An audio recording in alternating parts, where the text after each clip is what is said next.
Gênesis, capítulo 2.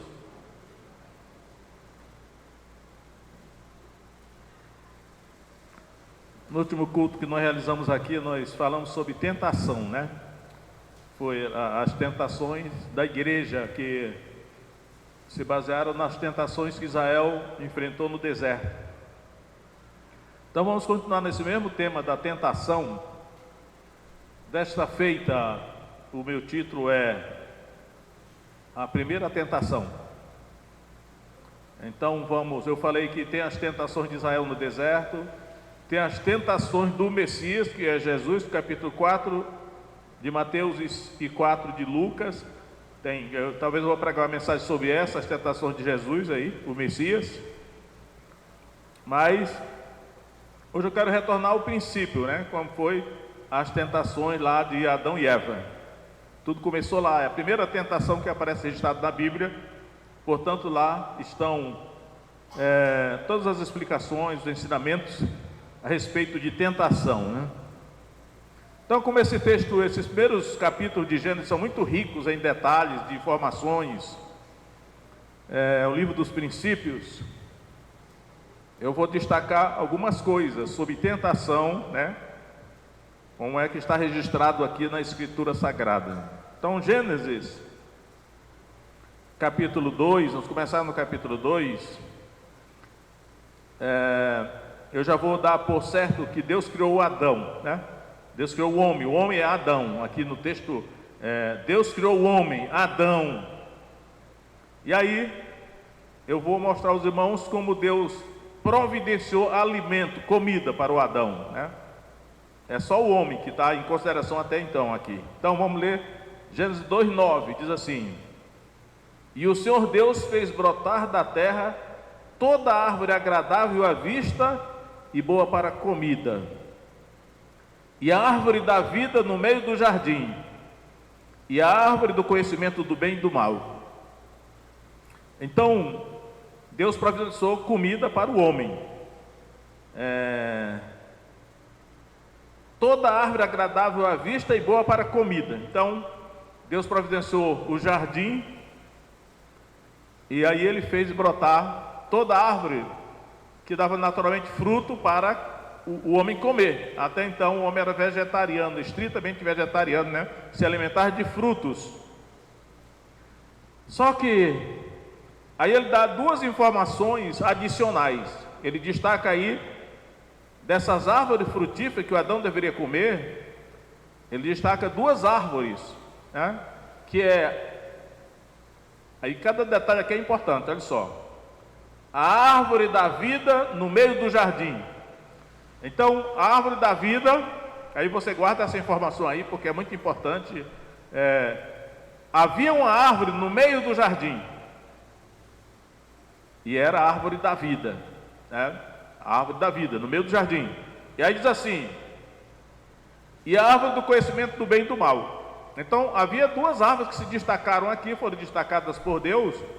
Era a árvore da vida, que estava no meio do jardim, e a árvore do conhecimento do bem e do mal, que não estava no meio do jardim, né? A árvore do conhecimento do bem e do mal não estava no meio do jardim, porque no meio do jardim estava a árvore da vida.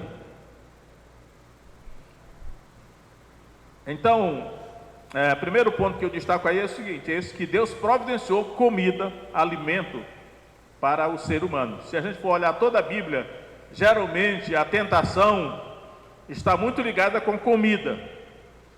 Eu não vou explorar muito esse tema hoje, mas só para os irmãos já saberem assim, de pronto, né? Agora, naquele jardim que Deus preparou para o homem, Deus colocou um teste de obediência. Irmãos, nós vamos colocar isso na nossa mente, né? Deus sempre coloca um teste de obediência. Deus colocou um teste de obediência para o homem, o Adão.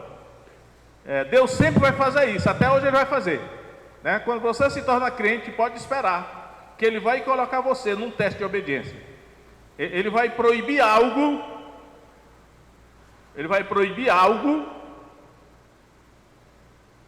para ver se você vai obedecer. A questão toda é o teste de obediência.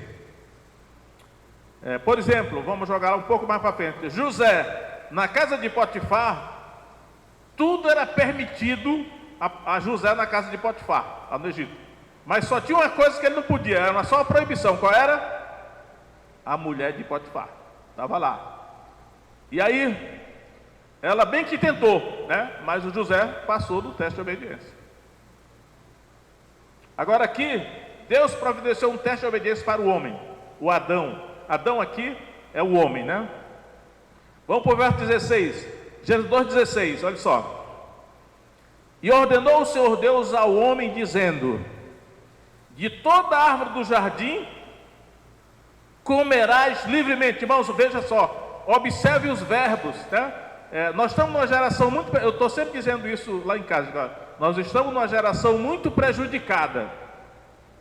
Eu não sei se hoje os alunos estudam no colégio a conjugação de verbos.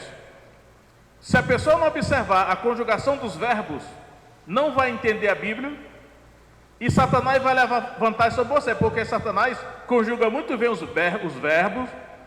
Observe a conjugação do verbo aqui, olha o que é que Deus está dizendo: de toda árvore do jardim comerás livremente. Quem comerás?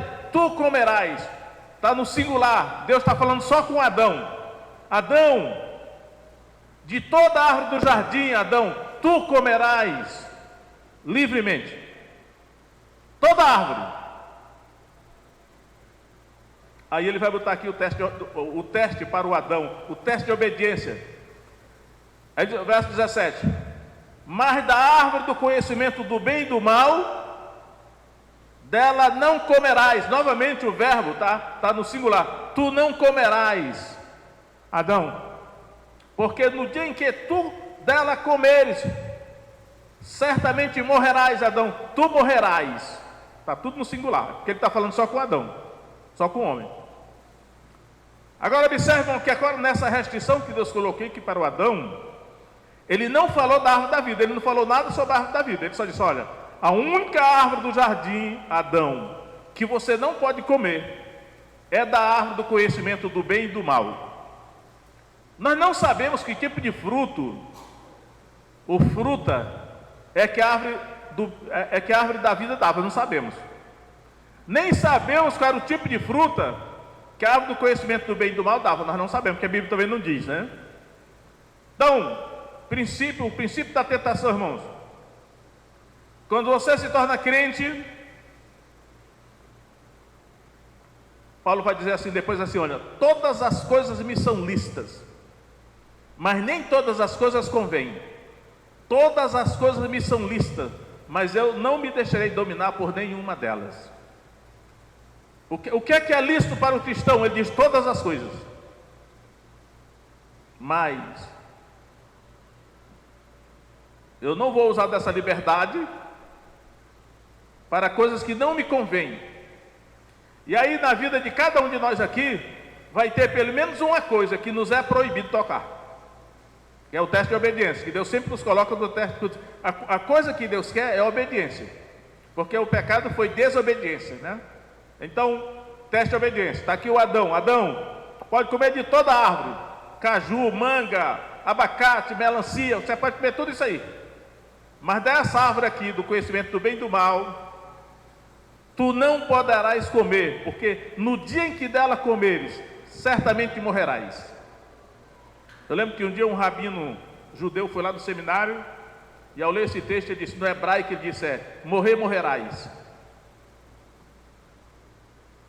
Reforçando a proibição, né? Muito bem. Agora, irmãos, está aí o teste de obediência para o Adão. Agora eu vou saltar, porque tem muito detalhe aqui, e eu não vou me deter no detalhe, eu vou procurar ir direto a alguns pontos que me interessam aqui nesse momento. É assim, eu vou saltar por cima daqui, porque agora Deus vai criar a mulher, né? Vai criar a mulher. Eu não vou entrar nos detalhes aqui sobre a criação da mulher, mas vou tomar por certo que agora Deus criou a mulher, e agora já está lá, não só o Adão, mas o Adão e a Eva, a mulher. Só que eu chamo a atenção o seguinte, veja só, quando Deus falou essas palavras para o Adão, a mulher não existia, portanto Deus não falou nada para a mulher, Deus falou só para o homem, para o Adão. Eu acredito que nessa convivência que o homem teve com a mulher, ele deve ter passado algumas informações para ela. Tipo assim, ele deve ter dito assim: ô Eva, Deus me falou que eu não posso comer da árvore do conhecimento do bem e do mal. Ele deve ter dito isso. E a Eva deve ter pensado assim: mas eu posso comer? Bom, eu não sei o que é que ele disse. Eu só sei o seguinte, observa o detalhe. Deus não cobra de quem ele não deu ordem, ele só cobra de quem ele deu ordem. Até então ele não falou nada para a mulher, não proibiu a mulher de nada, falou só para o homem. Agora vamos passar agora, irmãos, para o capítulo 3 de Gênesis, a partir do versículo 1, nós vamos ver a tentação agora, a primeira tentação, que é registrada na Bíblia, e nos traz muito esclarecimento para as nossas tentações hoje, né? Como enfrentá-las e vencê-las.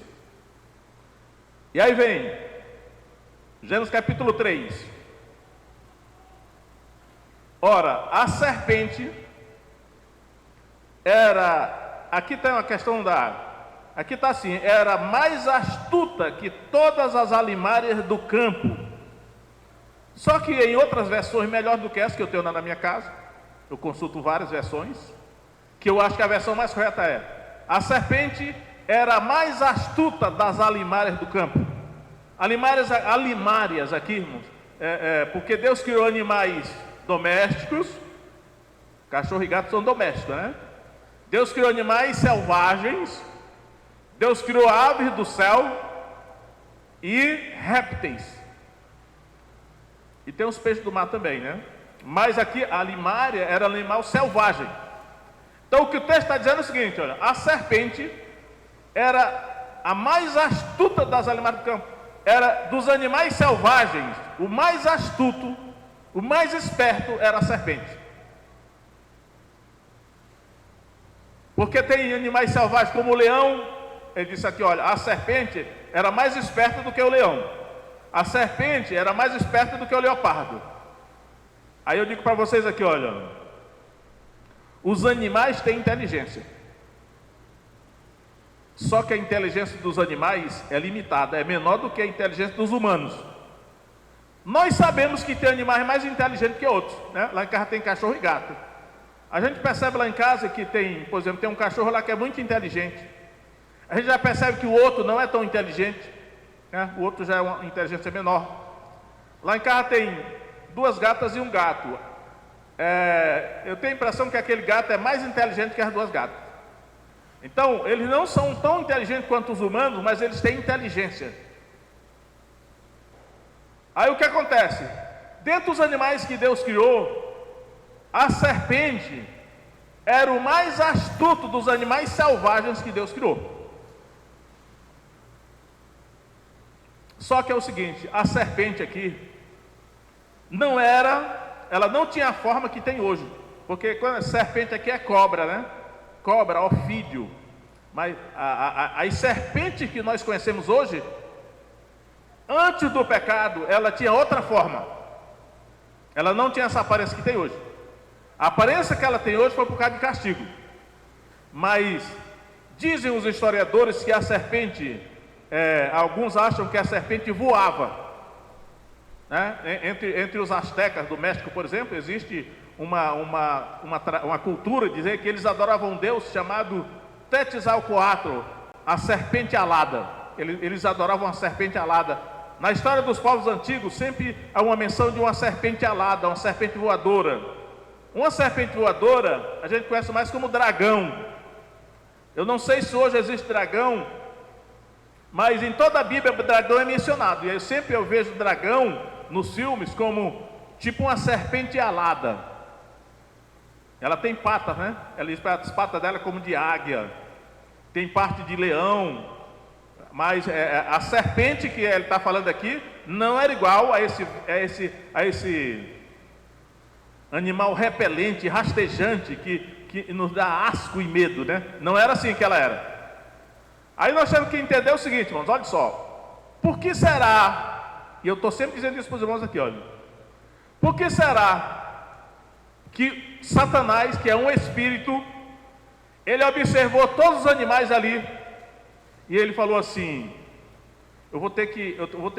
agora ele já era um espírito. Hoje eu não vou falar porque Satanás não foi tentado. Da queda de Satanás, o que aconteceu antes, lá no céu. Mas agora que ele era um espírito, ele sabia que ele precisava de um corpo físico aqui na terra, para que ele pudesse interagir, se comunicar aqui na terra. Então, naturalmente, ele foi e procurou um animal. Aí ele olhou assim e disse: olha, o burro aqui é um animal até bonito, mas ele não é muito inteligente, então eu não vou usar isso. Eu vou ver o leão não é tão inteligente.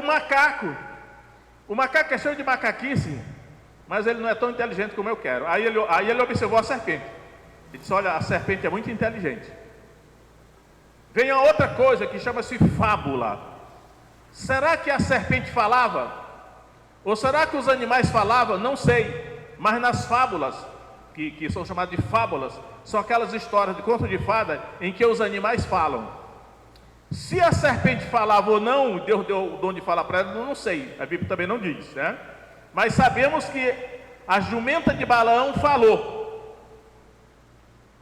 E aí, olha só, se uma jumenta é capaz de falar porque Deus abriu a boca dela, será que os animais antigamente falavam, aí Deus tirou a fala dele? Não sei. O certo é que essa serpente aqui falou. Aí o Satanás, que ele é um espírito, ele incorporou-se na serpente. Um espírito pode se incorporar num corpo físico. E aí depois a Bíblia do Novo Testamento vai dizer que Satanás entrou em Judas Iscariotes. Satanás incorporou-se em Judas Iscariotes, porque Satanás é um espírito. Só espírito pode se incorporar num corpo de um ser, de qualquer outro ser. Aqueles demônios se incorporaram nos porcos, quase 2.000 porcos. Então, eu estou mostrando para os irmãos, Deus estava no controle de tudo. Deus preparou todo o cenário, o jardim, criou o homem, criou a mulher. E Deus providenciou um tentador. Não pense que Satanás está solto aí para fazer o que quer, não. Satanás foi um instrumento na mão de Deus, continua sendo, para colocar o homem à prova. E aí Deus providenciou um tentador. O Satanás no Novo Testamento é chamado de tentador, né? Chegando o tentador, só para os irmãos verem que eu gosto de falar e eu mostrar na Bíblia, que eu estou falando para não dizer que é da minha mente, né? Veja em Mateus, capítulo 4.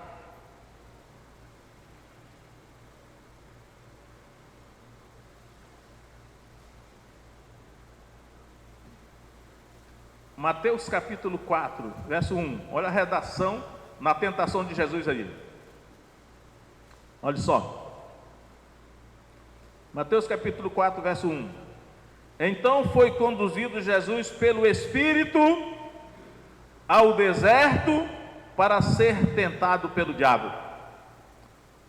O Espírito Santo, depois que Jesus foi batizado no Espírito Santo, o Espírito Santo conduziu Jesus para o deserto com a finalidade específica de ser tentado pelo diabo. Ou seja, era o Espírito Santo que estava monitorando todo aquele encontro entre Jesus e o diabo, para que Jesus fosse tentado pelo diabo, porque foi o Espírito Santo que levou Jesus ali. Então, é a mesma coisa conosco.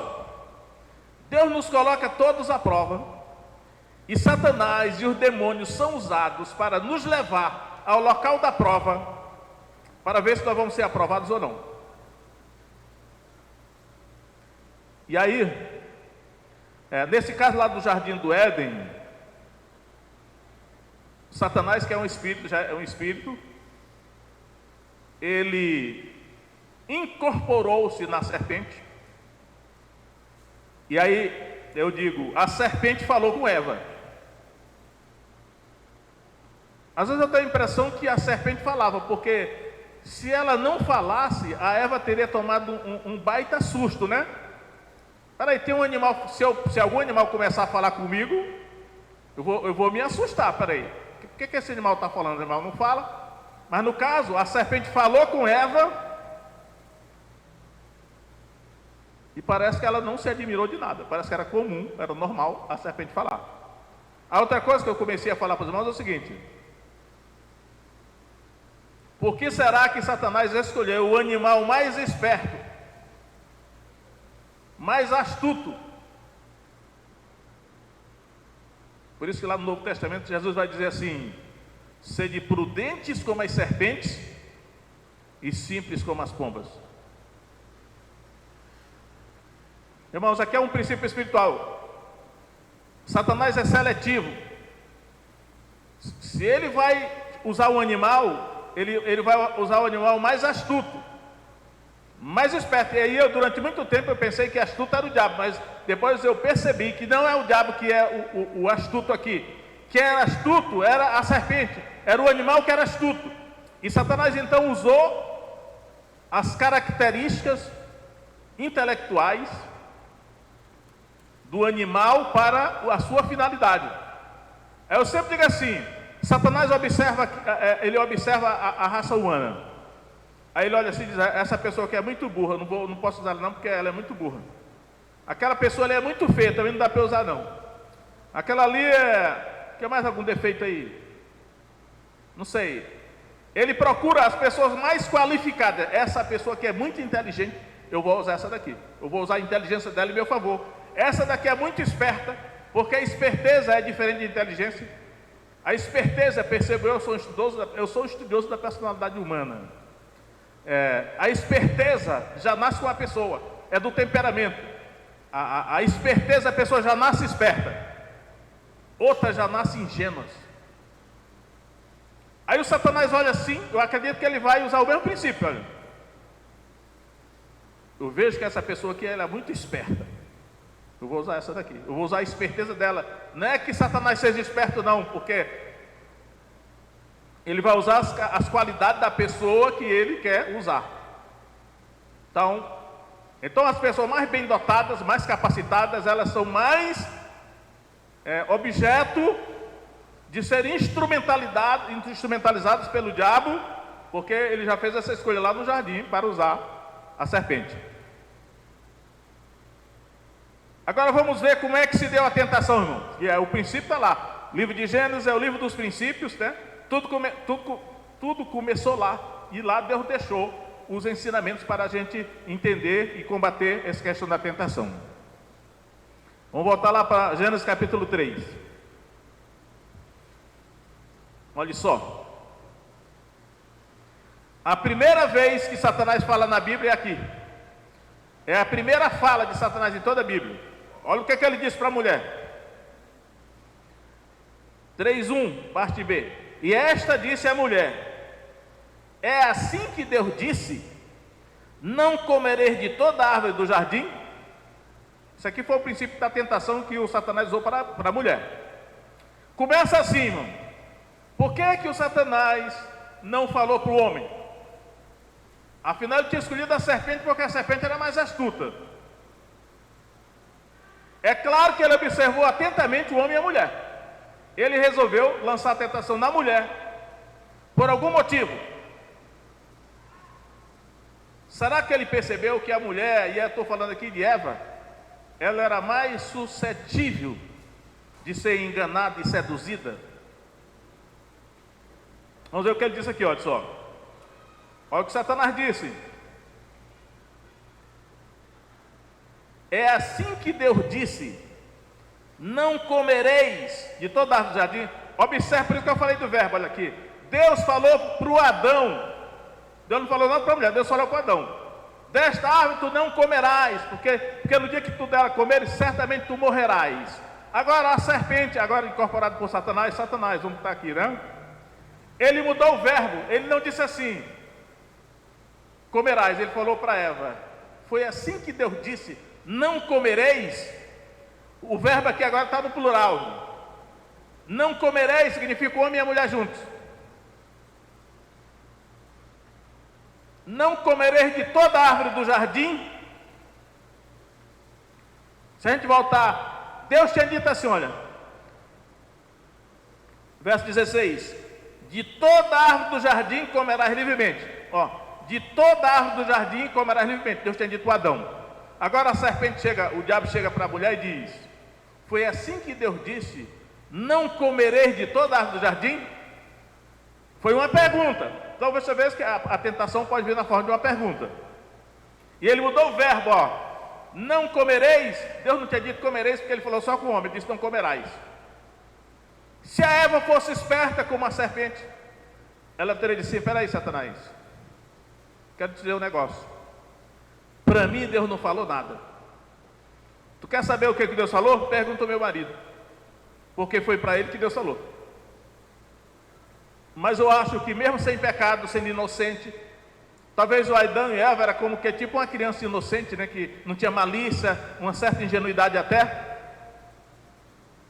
A Eva, não sei se foi movida por alguma vaidade, porque o Satanás está me dando atenção, né? Deus não me falou nada, falou só para o meu marido, Adão, mas ele está me incluindo. Foi assim que Deus disse: não comereis de toda a árvore do jardim?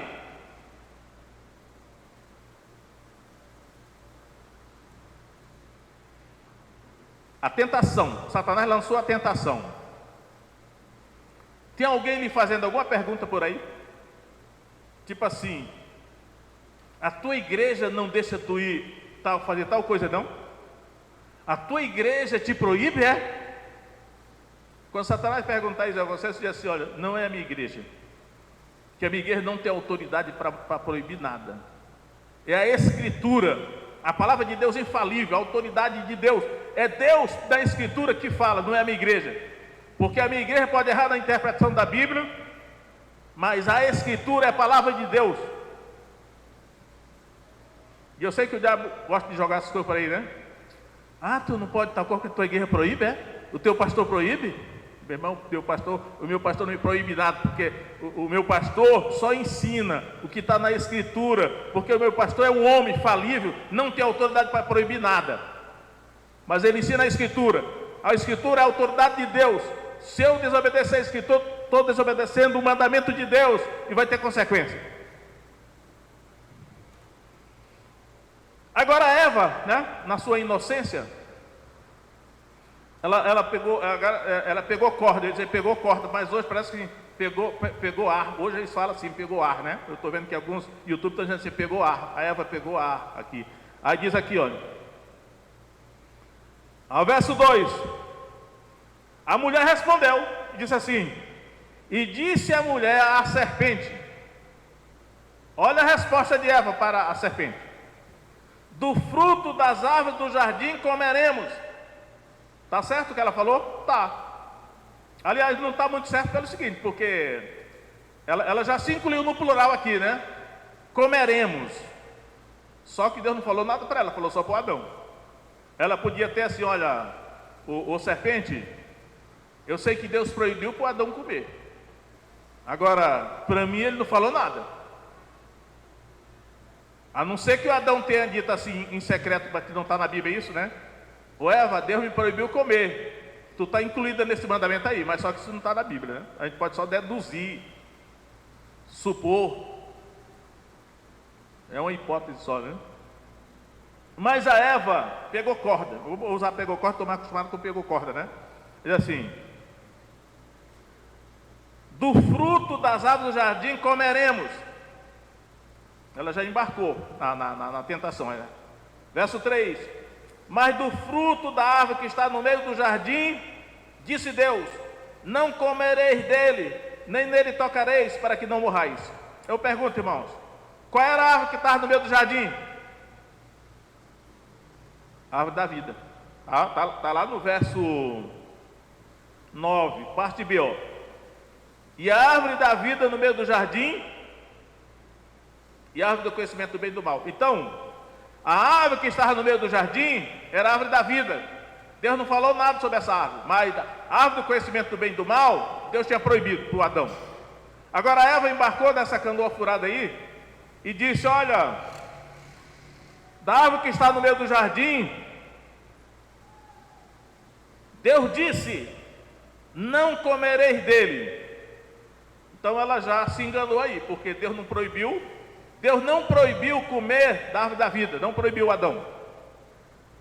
Nem nele tocareis, Deus não proibiu tocar. Ela inventou, acrescentou ao que Deus tinha falado, ela acrescentou, né? Nem nele tocareis, Deus não proibiu tocar.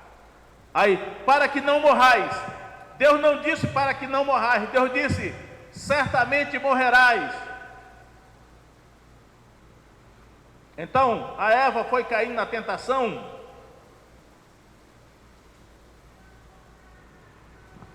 E aí, irmãos, eu quero aqui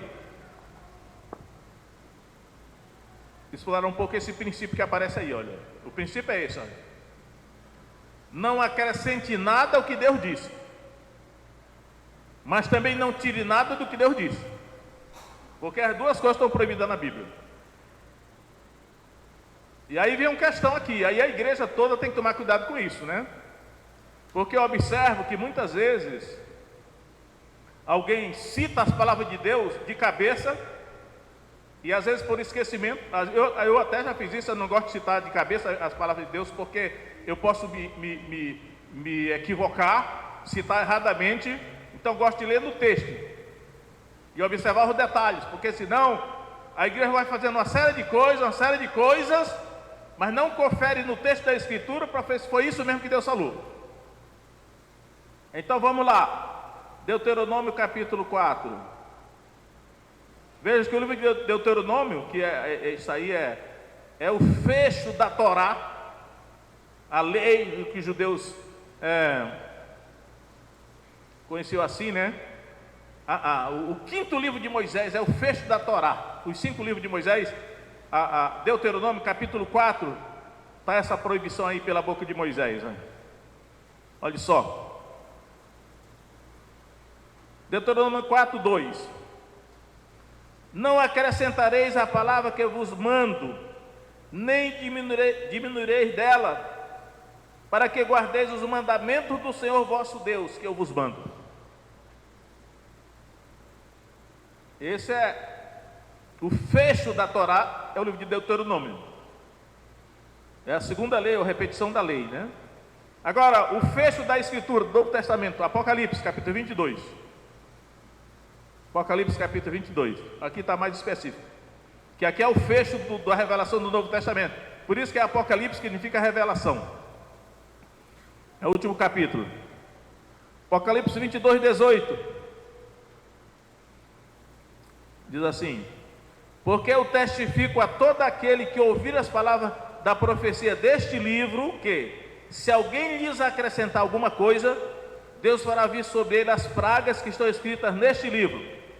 E se alguém tirar quaisquer palavras do livro desta profecia, Deus tirará a sua parte do livro da vida, e da cidade santa, e das coisas que estão escritas neste livro. Então, irmão, solene aviso da Escritura: ao citar as palavras de Deus, nós temos que atentar para citar corretamente o que Deus disse ou o que Deus escreveu, sem mudar nenhuma vírgula. Entra aí a questão da inspiração da Bíblia, né? Alguns chamam assim, que a inspiração é verbal. Verbal significa que foi palavra por palavra, mas outros acham que a inspiração, ela foi letra por letra. Paulo vai dizer depois assim, que quando Deus falou para Abraão que daria a ele e a descendência dele a herança da terra de Canaã, disse assim: não fala de descendências como falando de muitos, mas falou de uma descendência só, que é o Messias. Ou seja, assim, até uma letra, se mudar uma letra da Escritura, pode estar falsificando a palavra de Deus. Então tem que ter cuidado, porque eu fico ali observando os detalhes da Escritura. Observa o detalhe, porque se mudar, tradutores podem mudar algumas coisas da Escritura e provocar uma heresia, porque está lidando com aquilo que é sagrado, com a palavra de Deus. Se mudar uma vírgula da palavra de Deus, pode criar uma heresia. E Satanás se aproveita desse descuido nosso, como aconteceu com Eva. A Eva citou a palavra de Deus erradamente, e Satanás se aproveitou dela. Agora, volta a Gênesis capítulo 3, verso 4. Então a serpente disse à mulher: certamente não morrereis. Observe o que Deus tinha dito: certamente morrerás, Adão. Agora a serpente disse para a mulher: certamente não morrereis. Satanás está enrolando a mulher aqui. Ele é especialista no uso de palavras, modificar a palavra para enganar as pessoas. Certamente não morrereis, ele disse, porque Deus sabe que no dia em que dele comerdes do fruto, né, se abrirão os vossos olhos e sereis como Deus, sabendo o bem e o mal. sereis como Deus, ou sereis como deuses. Tem até um livro que tem esse título hoje. O diabo promete ao ser humano que ele será como Deus. Sereis como deuses, né? Ou sereis como Deus. No caso que ele falou para Eva: vocês, Eva, tu e o teu marido, vocês serão como Deus, sabendo o bem e o mal. Ou seja, o Satanás, ele usou a vaidade, né? Afagou o ego. Quem é que quer ser como Deus? Satanás botou isso aí. E aí, irmãos, olha só as consequências da tentação que Satanás lançou sobre Eva. Está aqui, verso 6. Vendo a mulher que aquela árvore era boa para se comer, ela viu, né? Agradável aos olhos, e árvore desejável para dar entendimento. Aqui são três coisas, são os três princípios da tentação, estão aqui. Três coisas, olha. Boa para se comer, agradável aos olhos e desejável para dar entendimento. Esses três fatores psicológicos aqui da tentação, funcionou assim em cima de Eva. Quando você for observar a tentação de Jesus lá em Lucas ou em Mateus, Satanás tenta Jesus 3 vezes. E aí o texto termina assim em Lucas: acabando o diabo toda sorte de tentação, ausentou-se dele até a ocasião oportuna. A ocasião oportuna que é o tempo kairós, que ele voltaria a atacar. Mas as 3 tentações, ele chama de todo tipo de tentação, está contido naquelas 3 que Jesus sofreu da parte de Satanás. E quando você chega na primeira epístola de João 2,16, João diz assim: a concupiscência da carne, a concupiscência dos olhos e a soberba da vida não vem do Pai, mas do mundo. São 3 coisas, os 3 princípios, né? Aqui na alma humana, que a tentação Satanás visa atingir a alma humana. Agora, irmãos, veja aí, Gênesis ainda 3, capítulo 3, verso 6, parte B. Tomou do seu fruto e comeu. Olha só, a Bíblia foi escrita por Deus usando homens, né? Mas a sabedoria de Deus é muito grande. Então ele diz: olha, a mulher tomou do fruto e comeu. Eu tenho a impressão que até agora não aconteceu nada, porque creio eu que Deus não tinha falado nada para a mulher, porque não está escrito. E Deus só cobra de que ele deu ordem. Ele não tinha dado nenhuma ordem para a mulher, a não ser que ele tinha dito: Adão, fala para a mulher. Mas a Bíblia não diz isso, né? Enquanto a Eva comeu o fruto, não aconteceu nada. Só que a Bíblia sucintamente diz assim: deu também a seu marido e ele comeu com ela. A questão toda pegou foi aí, porque Deus tinha dado ordem para o homem, o Adão. E nesse caso aqui a gente observa que a mulher, a Eva, foi usada só como instrumento para chegar no Adão. Porque Satanás visava o Adão, mas ele não foi diretamente com o homem, porque alguma coisa ele observou. Ele usou a mulher para chegar no Adão. E o Novo Testamento, Paulo vai dizer assim: olha, a serpente enganou a mulher. E vai dizer assim: mas o homem não foi enganado. Eu não sei qual é o mais grave, a mulher que foi enganada pela serpente, ou o homem que pecou de olhos abertos sem ter sido enganado. Mas ele Satanás visava o homem. Por quê, irmão? Princípio da criação de Deus, olha. É o líder, o cabeça que Satanás visa. E aí ele vai tentar usar alguém para chegar no cabeça. Ele quer derrubar o cabeça, mas ele sabe que até para chegar lá no cabeça, seja na igreja, seja na família, seja na nação. Que o princípio espiritual é: ferirei o pastor e as ovelhas se dispersarão. Se o diabo conseguir atingir o cabeça, é como aquele negócio como é que cai todo mundo, uma reação em cadeia, né? Por causa do princípio da autoridade. Agora, irmãos, vamos ver algumas consequências imediatas da queda, que eles sucumbiram à tentação, né? Verso 7: então foram abertos os olhos de ambos e conheceram que estavam nus. e ambos estavam nus, o homem e a sua mulher, e não se envergonhavam. Gênesis 2:25 diz isso. Agora que eles comeram do fruto proibido, o Adão comeu, agora foi o Adão comeu.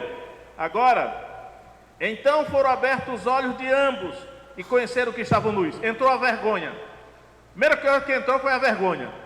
Aí diz aí, e cozeram folhas de figueira e fizeram para si vestimentas.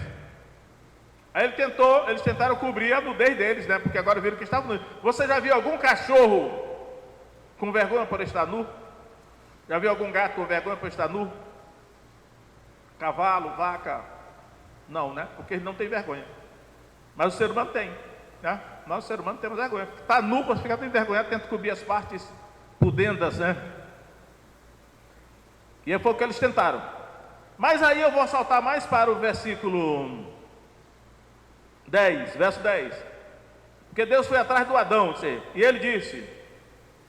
Não, vamos, o verso 9. Irmãos, olha o verso 9. Olha.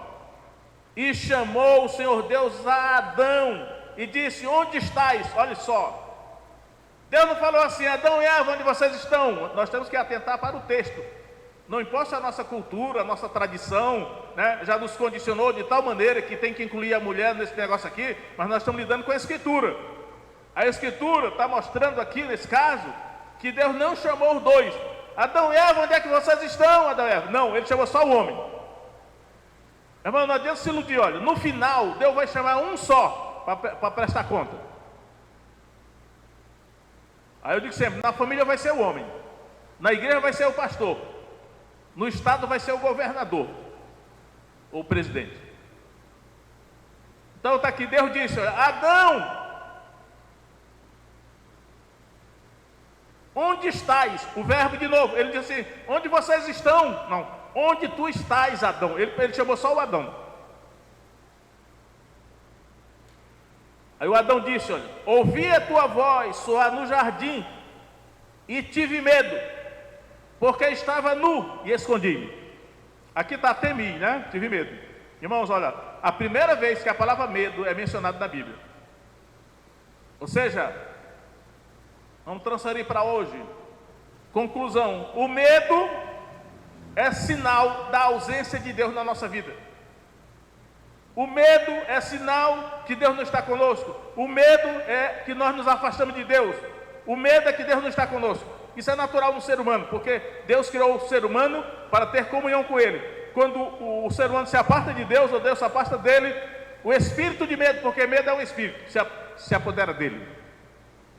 Tive medo, estava nu, me escondi. Se esconde de Deus, o ser humano se esconde de Deus. Vocês lembram de Jesus no Getsemane? Quando Jesus estava no Getsemane,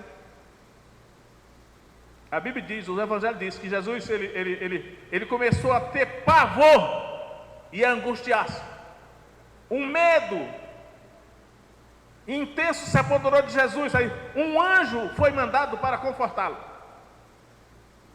E na cruz Jesus clamou, Deus meu, por que me desamparaste, me abandonaste? Deus se afastou de Jesus na cruz. Começou no Getsemane, porque Ele levou os nossos pecados sobre Ele. E pecado afasta Deus da nossa vida. Isso é o medo. Nós estamos numa geração que está assim, tomada de medo. Tipo assim, síndrome, como é que é o nome daquela síndrome? Pânico, né? Síndrome do pânico. Síndrome do pânico é medo, a ausência de Deus.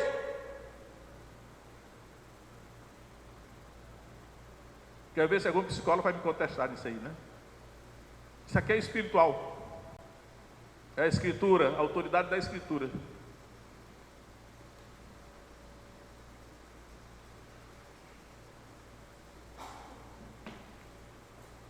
Agora, irmãos, para abreviar, né? Porque já estou passando do tempo. As consequências de o Adão ter caído naquela tentação. Deus deu uma sentença para cada um, uma sentença para a serpente, uma sentença para a mulher e outra para o homem. Pecado tem consequência. E eu observo que na sentença que Deus deu para a serpente, 3,14, Gênesis 3,14. Então o Senhor Deus disse à serpente, Porquanto fizeste isto, maldita serás mais do que toda fera, e mais do que todos os animais do campo. Sobre o teu ventre andarás, e pó comerás todos os dias da tua vida. Bom, está aqui a explicação, porque a serpente hoje são vermes gigantes rastejantes. Foi nessa maldição aqui que Deus lançou o castigo, porque ela foi instrumento na mão de Satanás para derrubar o homem. Aí veja como Deus é, irmãos. Olha, o que percorre a Bíblia até dos animais, Deus cobra a responsabilidade pelo que faz. A gente poderia dizer, mas a serpente não teve culpa nenhuma, era só um animal, mas Deus responsabilizou. E aí a serpente foi amaldiçoada, assumiu essa forma de verme rastejante gigante que tem hoje. Ela tinha outra forma. Só que ele prossegue dizendo aqui, verso 15, porém inimizade, agora eu acho que ele está falando com Satanás, que era o espírito que estava na serpente, olha só. Porém inimizade entre ti e a mulher, entre a tua semente e a sua semente, esta te ferirá a cabeça e tu lhe ferirás o calcanhar. Aqui a semente da mulher é o Messias, Jesus, e a semente da serpente são os filhos do diabo. Depois do Novo Testamento vai confirmar isso, né? Agora, a sentença para a mulher, observe que por enquanto as sentenças foram individualizadas. A serpente recebeu o castigo só sobre ela e o grupo dela, né? A espécie dela. A mulher vai receber a sentença só sobre ela e o gênero dela. Vamos para a mulher, verso 16. E a mulher, Deus disse: multiplicarei grandemente a tua dor e a tua conceição. Está complicado, confuso essa tradução, mas eu li várias outras versões que diz assim, olha, a tua gravidez terá muitas dores. É isso que os textos mais claros dizem, né? A tua gravidez será com dores. Alguma mulher já foi grávida aí, sentiu dores na gestação? Aqui a explicação que a Escritura está dando é essa aqui. Aí diz aqui: com dores darás à luz filhos. E aí, eu já estive ali na maternidade algumas vezes, né, os gritos das mulheres lá, é horrível, né? Tem marido que ainda vai lá segurar na mão da mulher, eu não tenho coragem não. É sofrimento, está aqui, ó, está a explicação, quem quiser que não acredite, né? Mas está aqui a explicação que Deus castigou. Agora, graças a Deus que hoje já inventaram muitos meios, né? A ciência, a medicina, para aliviar essa dor, porque eu acredito que até Deus deu sabedoria para aliviar essa dor, mas aí está aqui a maldição. Agora, irmãos, o castigo do homem não atingiu só o homem, atingiu todo o planeta Terra. Por quê? Toda a criação, porque o homem era o cabeça. A quem muito é dado, muito será cobrado. O homem era o cabeça, o líder de toda a terra, toda a criação aqui. Então, o pecado dele atingiu toda a criação. Tudo que estava debaixo da autoridade dele foi atingido. Verso 17. E Adão, Deus disse: porquanto deste ouvidos à voz da tua mulher, e comeste da árvore que te ordenei, dizendo: não comerás dela, maldita é a terra por causa de ti. Ele não disse assim: maldita és tu, Adão, e todos os homens disseram: maldita é a terra por causa de ti. Todo o planeta, toda a terra foi amaldiçoado. Aí diz aí: com dor comerás dela todos os dias da tua vida, espinhos e cardos também te produzirá, e comerás a erva do campo.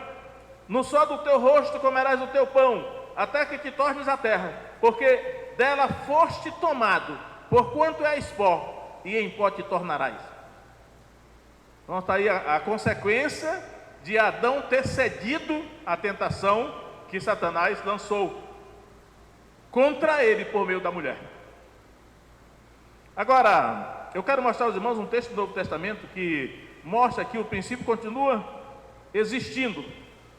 1 Coríntios capítulo 7, e aí eu vou ler só um versículo para os irmãos entenderem aí. Veja que tem a ver lá com o Éden. Paulo aqui, ele está orientando os casais. Observe que lá no paraíso era um casal, era um homem e uma mulher. Agora observe agora o casal do Novo Testamento aqui. Satanás, pelo visto, tem uma preferência pelos casais, pessoas casadas, olha só. 1 Coríntios 7,5. Não vos priveis um ao outro, senão por consentimento mútuo por algum tempo, para vos aplicardes à oração, depois ajuntai-vos outra vez, para que Satanás não vos tente pela vossa falta de domínio próprio. Irmãos, só esse versículo aí mata a pau. Satanás continua fazendo a mesma coisa que fez no jardim com aquele primeiro casal. Ele fica em volta do casal. E aqui, Paulo está dizendo que o problema agora da tentação não é mais comer de um fruto proibido, não. Agora aqui chama-se adultério. E Paulo, usado pelo Espírito Santo, está dizendo: os casados não devem se abster de sexo por muito tempo, porque senão os dois vão ficar carentes e vão cair em adultério na primeira oportunidade. Vocês só devem se afastar um do outro. Ele está dizendo se apartar. Mútuo consentimento é assim, os dois concordando, né?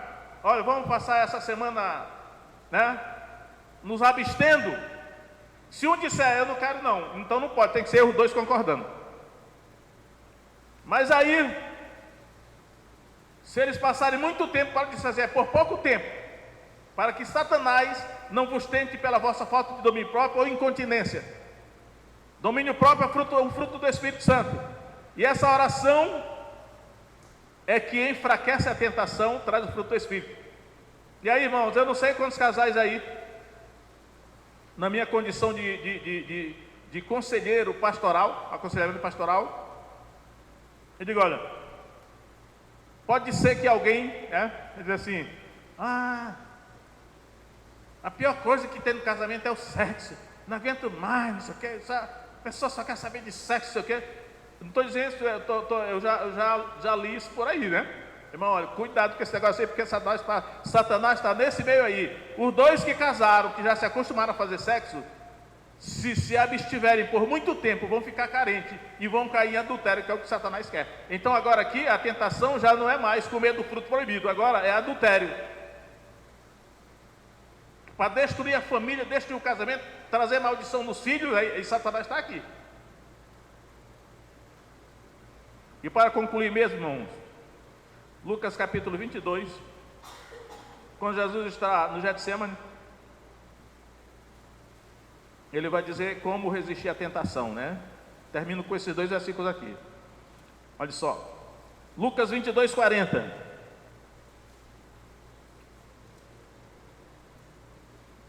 Lucas 22, 40. E quando chegou àquele lugar, Getsemane, né? Disse-lhes, Jesus falou: orai para que não entreis em tentação. Verso 46. E disse-lhes: por que estáis dormindo? Levantai-vos e orai para que não entreis em tentação. Oração é o remédio para vencer a tentação. Crente que não ora, está pedindo para cair em pecado. Porque a carne não resiste à tentação. Mas na oração, o crente atrai o Espírito Santo, que dá domínio próprio, fortalece a vontade, para que ele possa resistir. Vamos orar.